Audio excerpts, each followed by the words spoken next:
శ్రీమాత్రే నమః.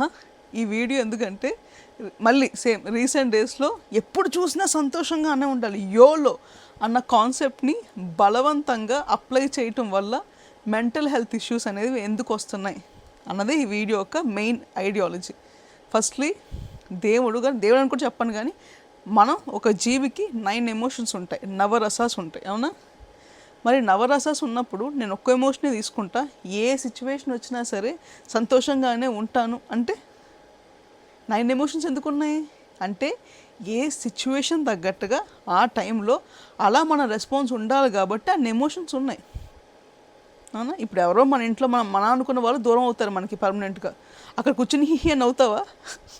మూర్ఖత్వం అది. అంటే లైఫ్లో ఎప్పుడూ సంతోషం అనే కాన్సెప్ట్ లేదు, కానీ అది మీ మీద రుద్దటం వల్ల మీరు ఎలాంటి ఆడ్ సిచ్యువేషన్స్లో మీకు బాధ వచ్చినా పెయిన్ వచ్చినా సరే ఆ లోపల పెయిన్ని మీరు లోపల పెట్టేసుకొని మొహం మీద ఎప్పుడు నవ్వు పెట్టుకోవటం వల్ల మీ లోపల ఎమోషనల్ బాడీ బ్యాలెన్స్ అనేది డిస్టర్బ్ అవుతుంది, ఇంబ్యాలెన్స్ అయిపోతుంది. దానివల్లే 40% of the mental health issues అనేది క్రియేట్ అవుతున్నాయి. ఈ ఎవరైతే యోలో కాన్సెప్ట్ చెప్తారో వాళ్ళు కూర్చోబెట్టి చెప్పండి. యోలో ఉన్న కాన్సెప్ట్ మాటల్లోనే కాదు, నీ లోపల ఎమోషన్స్ బట్టి కూడా యోలో ఉన్నాయా, లేకపోతే నీ చుట్టూ ఉన్న ప్రపంచాన్ని ఎస్కేప్ అవడానికి యోలో నేను చిల్ క్యాండిడేట్ అని చెప్తున్నావా?